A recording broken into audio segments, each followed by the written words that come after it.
बस मेरा ये हो जाए, बस मेरा वो हो जाए, ये दुख दूर हो जाए, ये रोग ठीक हो जाए, ये मुश्किल ठीक हो जाए, ये संबंध हो जाए, ये मकान बन जाए, ये नौकरी मिल जाए, ये प्रमोशन। आप लोग इसके लिए आते हो, सद्बुद्धि के लिए देव के पास नहीं आते हो। देव किसी के बाप का नौकर नहीं है कि आप जबरदस्ती ठूसे।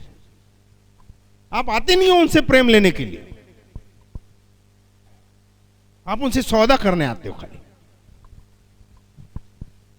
और सौदा तो सौदा है भैया, मालिक पटाए पटाए न पटे यार, उसको नहीं करना है सौदा, जा।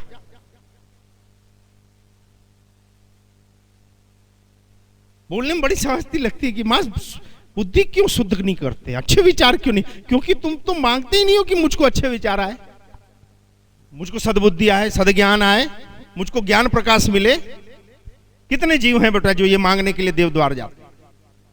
और ये ईमान है, ये एकदम सच्ची बात है बेटा। ईश्वर सिवाय इसके और कुछ नहीं देता। ईश्वर आपको सद्ज्ञान देता है, ज्ञान प्रकाश देता है, परिस्थिति से और समय के सामना करने की शक्तियां देगा, और योग्य हो तो साधन और साथी देगा लड़ने के लिए। लेकिन आप अगर उसके हो तो वो कृष्ण बन के आपका सारथी भी बन सकता है। एक सत्संग की बात है, पिछले या कब की नहीं मालूम, एक कथा जो बोली थी कि कर्मबंधन भोगने पड़ते हैं, कुछ इतनी मुश्किल हो जाए तो देव साथ में। अंदर गए तो माते बोली, माड़ी ये तीसरी श्रेणी में अपन आते हैं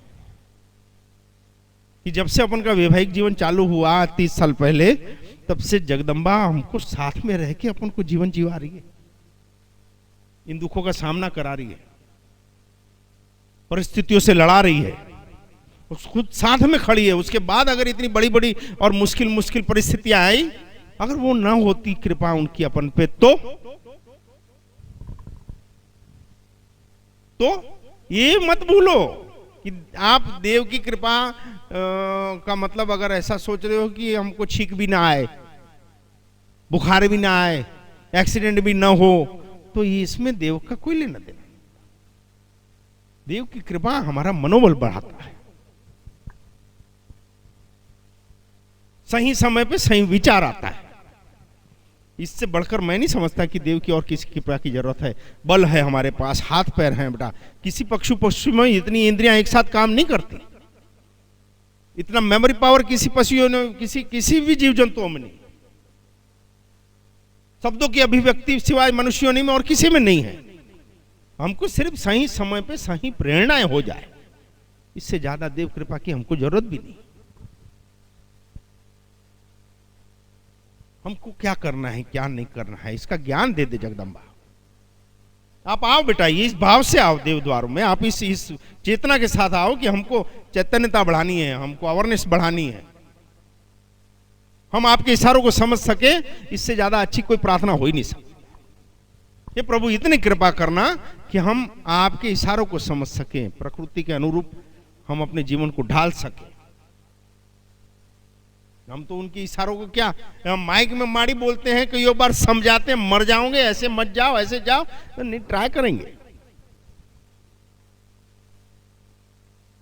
तो 50 बार बोला जाता है, मजाक में मजाक नहीं होता। ये इलेक्ट्रिक का ये इतने छोटे से 440 वोल्ट के वायर में भी उंगली डाल दो अगर आप प्लग में, तो गलती से डाली या जानबूझ से, ये लाइनमैन है कि फाइनमैन है ये नहीं देखता हो। तो ये तो भैया कोटि कोटि ब्रह्मांडों को संचालित करने वाली शक्तियां, आदि शक्ति भगवती जगदम्बा, उसकी सेवाएं में हमारी चूकों को माफी। मजाक में भी मजाक नहीं होता, ये बोलना, सुनना और उसको जीना बहुत फर्क है।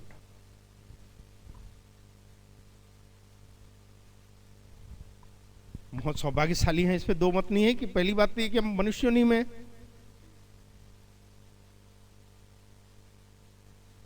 हम अपने आप को देवता तक ले जा सकते हैं और अपने आप को दानव तक भी ले जा सकते हैं। हम ऐसी स्थिति में हैं। हमारी सोच, हमारे व्यवहार, हमारे काम,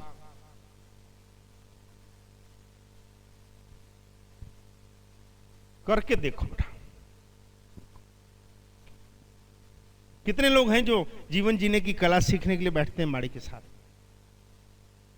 हम सुनने बैठते हैं कि आप क्या, अब कितना खाया ये महत्व का नहीं है, उसमें हजम कितना हो रहा है ये महत्व का है। हम सुनते रहें, उससे क्या अगर हम अपनी अभिव्यक्ति नहीं कर सक रहे। माड़ी बोले थे आज थोड़ी सी देर सत्संग करेंगे, फिर बैठेंगे बेटा, सबके विचारों को सुनेंगे, तो किसी को बोलना ही नहीं है। ऐसा खुला मंच। अगले रविवार ऐसा करेंगे क्या, बिल्कुल अलग से माड़ी बोल रहे हैं, अपन बैठेंगे और सबसे चर्चाएं करेंगे, यही सत्संग चलेगा। और खुशी इसलिए है कि माड़ी के यहां फरियादी नहीं आता। जय माड़ी बोले छत्तीसगढ़ वाली श्री मेलडी मात की। एक समय था बेटा कि जब बैठ के यहाँ पे 12 साढ़े 12 को दोपहर को चालू होती थी माड़ी की चैम्बर, शाम को 6:30 बजे विसर्जन होता था, आरती वगैरह करके 7:30 फिर चालू होती थी चैम्बर। तो कोई माई बाप नहीं, जब तक फरियादी है रात को 1, 2, 3, 4 बजे तक बैठ के चलती, लिस्ट खत्म ही नहीं होते थे। और अभी स्थितियां यह है कि माड़ी के यहां लगभग 1.5-2 महीना हो गया फरियादी नहीं है। जो कोई 2-4 आ भी जाते हैं तो सिर्फ सही गाइडलाइन के लिए। इससे अच्छी चीज और क्या हो सकती है। ये हमारी चाहत थी कि माड़ी आपके द्वारा, और फिर भी मुंडियां इतनी है, क्यों है, क्यों आए हो बताओ। चलो कहीं कोई हलचल हो रही है अंदर में दिमाग में कि हमको कहीं कुछ ज्ञान तत्व कोई उठाने की जरूरत है, हमको समझ उठाने की जरूरत है, हमको हमारे व्यवहार सुधारने की जरूरत है, हमारी चूक को पहचानने की हम में शक्ति होना, और उसके लिए मुंडियां कम नहीं हो रही। और ये शायद माड़ी की दया से हमारे मनुष्य योनि की सबसे बड़ी उपलब्धि है कि कोई सिर्फ ज्ञान चर्चा के लिए आता है। क्या ये राज दरबार नहीं है?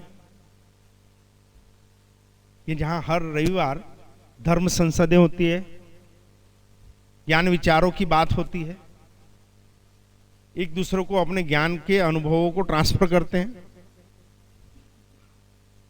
कहीं राम सीताएं की बात नहीं होती,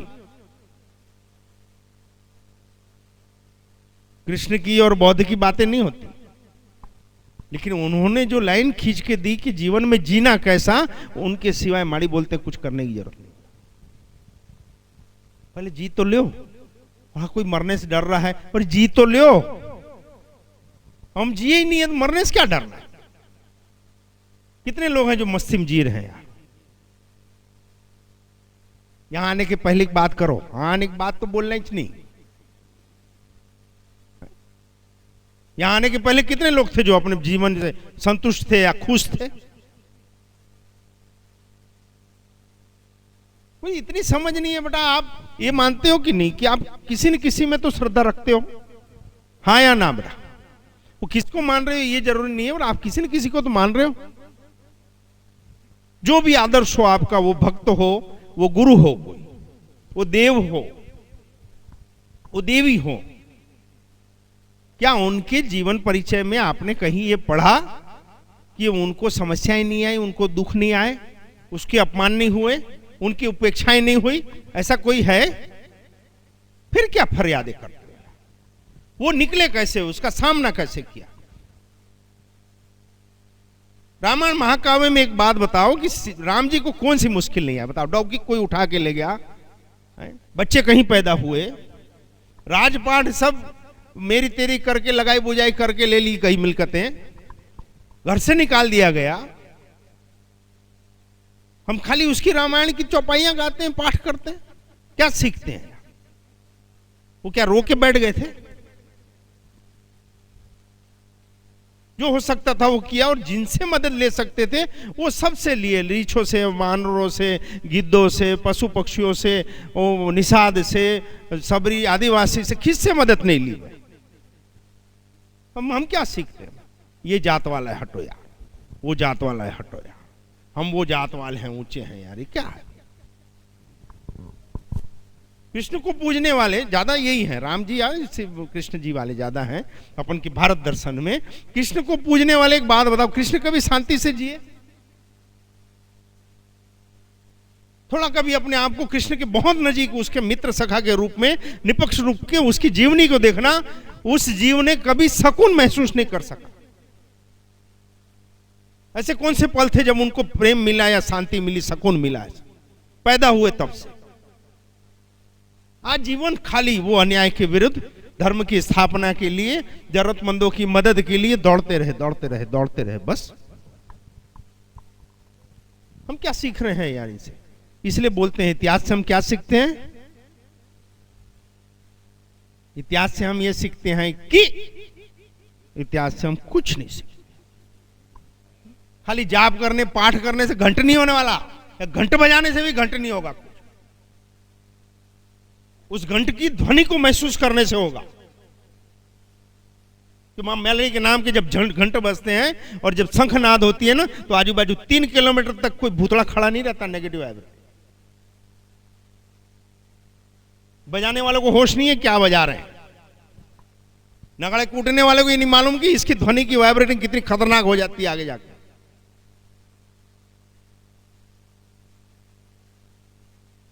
हम जिसको मान रहे हो बेटा, उसके चरित्र को उतारो अपने जीवन में। उसी में से आपको आपकी समस्याओं के हल मिल जाएंगे कि ऐसी परिस्थिति में हमारी श्रद्धा के देव ने क्या किया था, हमारे गुरु ने क्या किया था, हमारी शक्तियों ने क्या किया था।